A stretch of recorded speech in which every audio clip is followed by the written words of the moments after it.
everybody. My name is Ashley Lagos. I am the creative director, associate pastor, and influencer here at XII Church. Today, I want to start off just asking you a question. Have you ever had a moment in your life where you woke up and you looked around at what was going on in your life and you asked yourself, how in the hell did I end up here? I can relate to that on such a deep level because one day I woke up in a motel very much like this one, just a hotel, and I looked at myself in the mirror and I said, how did your life end up like this? You see, I had spent the last probably 2 years escorting. And I use the word hell because oftentimes when you have those moments, whenever you're looking at your life and you are realizing that you are so far from the path that you originally intended for yourself, it feels like hell. There's just this deep hopelessness. There's this thought that maybe this is all there is for you. There are moments whenever you're just quiet and you're introspective and you don't even recognize who you are. And that is definitely where I was at. I was in this place where I felt lonely, I felt ashamed, and I felt like there was no way that there was a God. Because if there was a God, why would he allow me to have been put in the positions that I'd been put in so that I had the opportunity to make the choices that I had made? And that's exactly where I was at. One night I was in Las Vegas and I had gone there to be with a man who played professional poker. And as I was asleep, probably 2 or 3 hours later, I woke up just from a dead sleep. And it was like I hadn't been asleep at all. I went from completely asleep to wide awake. And in my spirit, I felt, Ashley, you have to get out of this hotel room, and you have to get out of this hotel room right now. And I didn't really know where that was coming from. I just knew that it was urgent that I leave. So I gathered up a few things, my ID and some tennis shoes. I was wearing pajamas, and I went to go out the front door into the hallway of that hotel, and something again said, no, you cannot leave through this door. It isn't safe for you.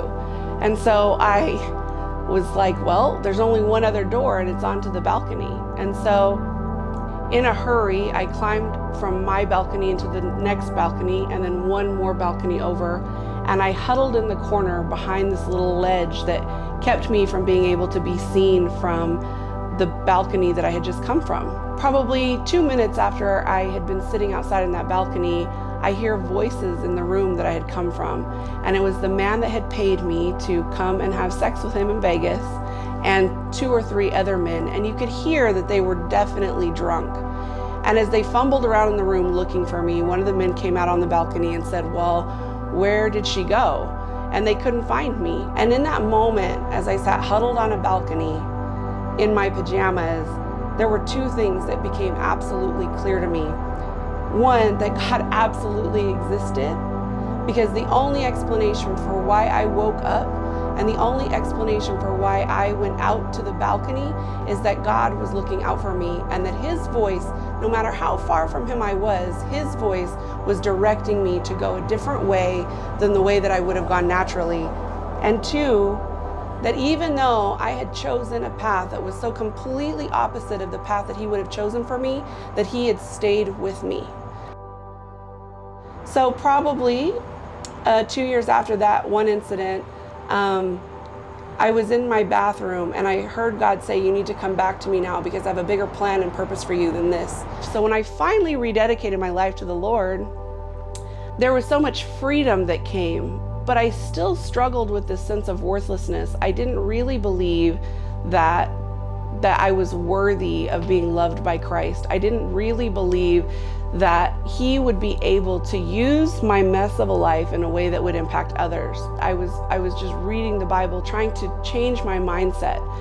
And I came across John chapter 2. And John chapter 2 says, on the 3rd day, a wedding took place at Cana in Galilee. Jesus' mother was there, and Jesus and his disciples had also been invited to the wedding. When the wine was gone, Jesus' mother said to him, they have no more wine. Woman, why do you involve me? Jesus replied, my hour has not yet come. His mother said to the servants, do whatever he tells you. Nearby stood 6 stone water jars, the kind used by the Jews for ceremonial washing. each holding from 20 to 30 gallons. Jesus said to the servants, "Fill the jars with water." So they filled them to the brim. Then he told them, "Now draw some out and take it to the master of the banquet." They did so, and the master of the banquet tasted the water that had been turned into wine.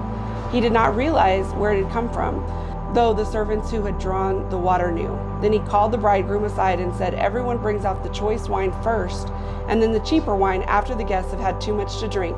But you have saved the best till now."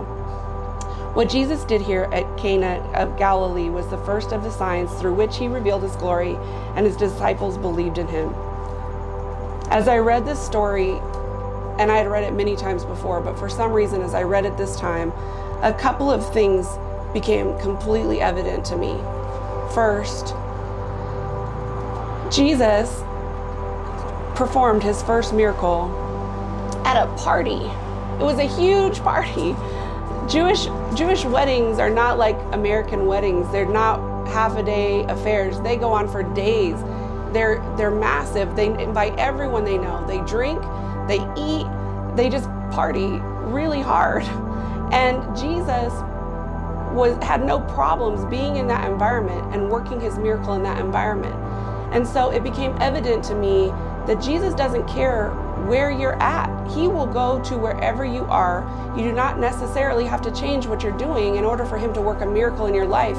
He will meet you exactly where you're at, whether it's a party or in the club or tweaking out. He wants to have a relationship with you. He's willing to go to the party to build a relationship with you. The next thing that stood out to me was that Jesus chose ceremonial washing vessels to perform his first miracle. The reason that matters is because in Jewish culture, ceremonial washing vessels are considered to be unclean. They are the vessels that people would use to wash their hands and feet before they went into a synagogue or into a home. They were considered just to be filthy dirty. They were always full of just traveling dirt and muck. And Jesus could have asked for any vessel in that house. He could have asked for a vase. He could have asked for fancy pitchers, but he specifically asked them to bring him ceremonial washing vessels.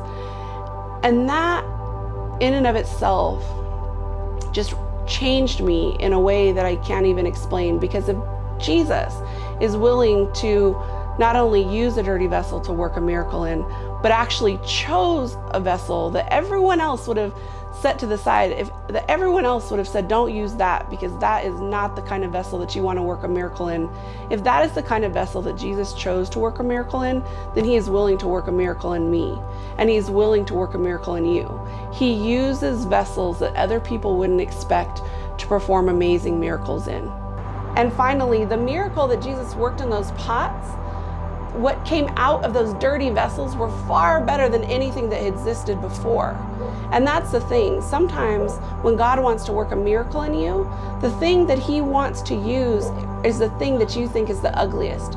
The part of your life that you think is unusable is the part of your life that God wants to use so that you can reach other people.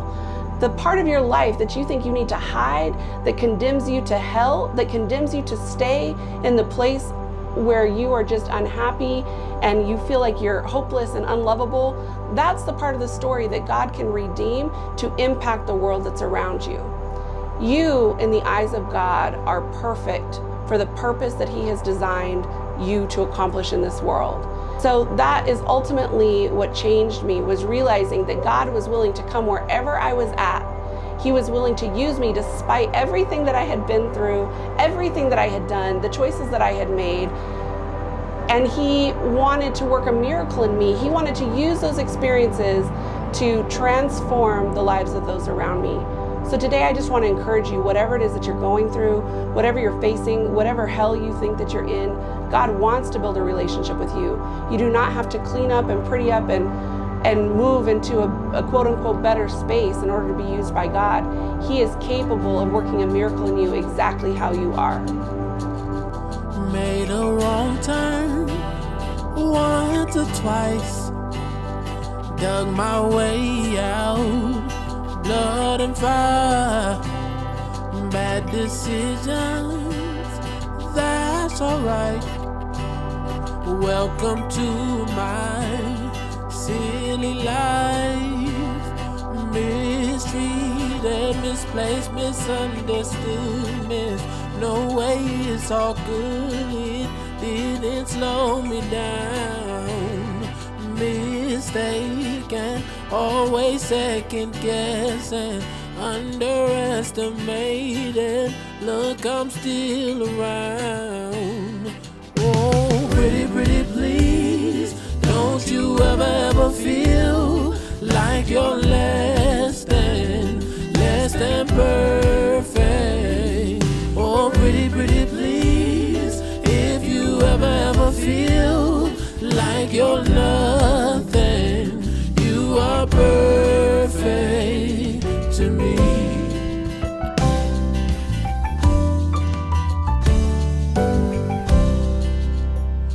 You're so mean when you talk about yourself. You're wrong. Change the voices in your head, make them like you instead. So complicated, look how big you make it. Filled with so much hatred, such a tired game. It's enough, I've done all I can think of. Chased down all my demons, seen you do the same. Oh, pretty, pretty please, don't you ever feel like you're less than perfect. And pretty, pretty please, if you ever feel like you're nothing, you are perfect to me.